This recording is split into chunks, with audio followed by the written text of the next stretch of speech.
बोली उमापति महादेव की जय।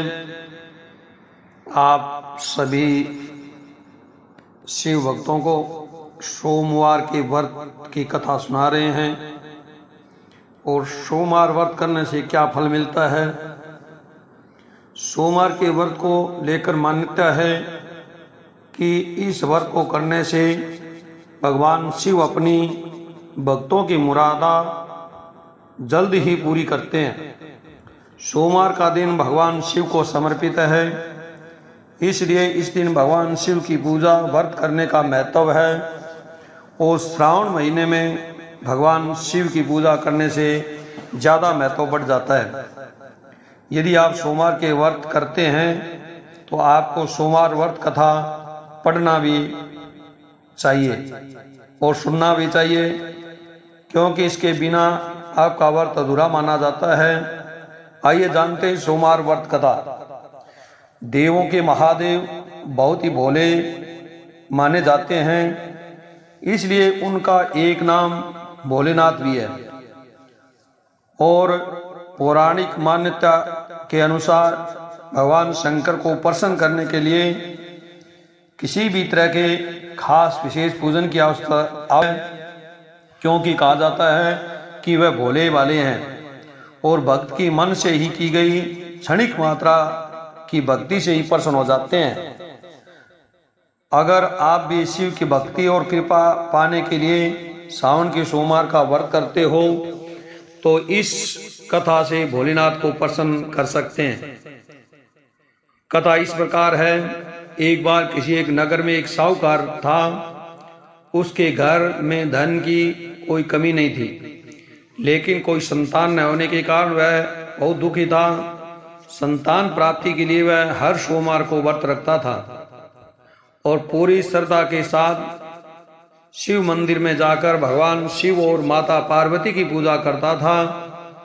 उसकी भक्ति देखकर एक दिन मां पार्वती प्रसन्न होकर भगवान शिव से साहूकार की मनोकामना पूर्ण करने का निवेदन किया। पार्वती जी के आग्रह पर भगवान शिव ने कहा कि हे पार्वती, इस संसार में हर प्राणी को उसके कर्मों का फल मिलता है और जिसके भाग्य में जो हो उसे भोगना ही पड़ता है। लेकिन पार्वती जी ने साहूकार की भक्ति देखकर उसकी मनोकामना पूर्ण करने की इच्छा व्यक्त की। माता पार्वती के आग्रह पर शिव जी ने साहूकार को पुत्र प्राप्ति का वरदान तो दिया, लेकिन उन्होंने बताया कि यह बालक 12 वर्ष तक ही जीवित रहेगा।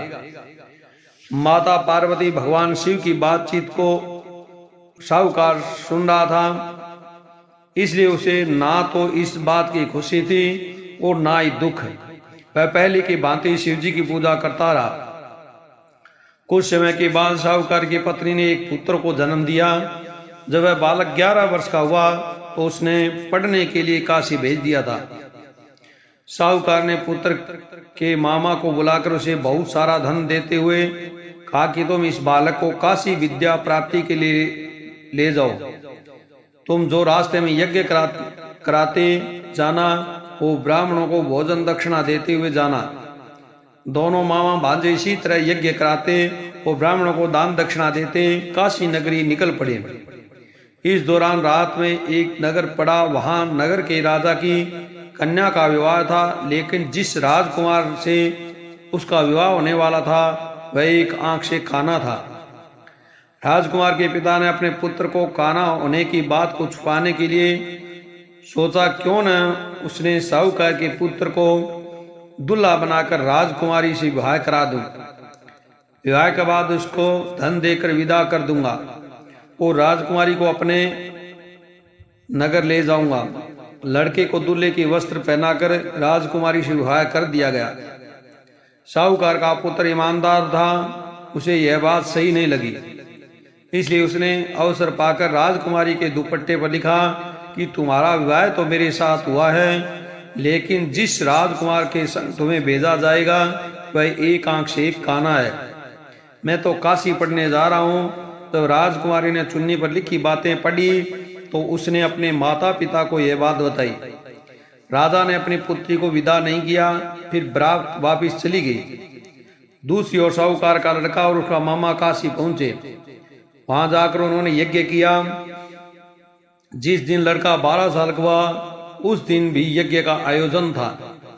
लड़के ने अपने मामा से कहा कि मेरी तबीयत कुछ ठीक नहीं है। मामा ने कहा तुम अंदर जाकर आराम कर लो। शिव जी के वरदान अनुसार कुछ ही देर में उस बालक के प्राण निकल गए। मृत भांजे को देखकर उसके मामा ने विलाप करना शुरू किया। संयोगवश उसी समय शिवजी और माता पार्वती उधर से जा रहे थे। जब पार्वती माता ने भोलेनाथ से कहा स्वामी मुझे इसके रोने के स्वर सहन नहीं हो रहा है, आप इस व्यक्ति के कष्ट को अवश्य दूर करें।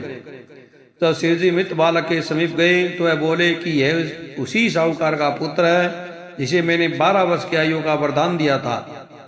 अब इसकी आयु पूरी हो चुकी है, लेकिन मातृभाव से विभोर माता पार्वती ने कहा कि हे महादेव आप इस बालक को और आयु देने की कृपा करें, अन्यथा इसके वियोग में इसके माता पिता भी तड़प तड़प कर मर जाएंगे। माता पार्वती के पुनः आग्रह पर भगवान शिव ने उस लड़के को जीवित होने का वरदान दिया। शिव जी की कृपा से वह लड़का जीवित हो गया। शिक्षा पूरी करके लड़का मामा के साथ अपने नगर की ओर वापस चल दिया। दोनों चलते हुए उसी नगरी में पहुंचे जहां दोनों उस नगर में भी उन्होंने यज्ञ का आयोजन किया। उस लड़के के ससुर ने उसे पहचान लिया। महल में ले जाकर उसकी खातिरदारी की और अपनी पुत्री को विदा किया। इधर साहूकार और उसकी पत्नी भूखे प्यासे रहकर बेटी की प्रतीक्षा कर रहे थे। उन्हें प्रण कर रखा था कि यदि उन्हें अपने बेटे की मृत्यु का समाचार मिले तो वह भी प्राण त्यागें, परंतु अपने बेटे के जीवित होने का समाचार पाकर वह बेहद प्रसन्न हुए।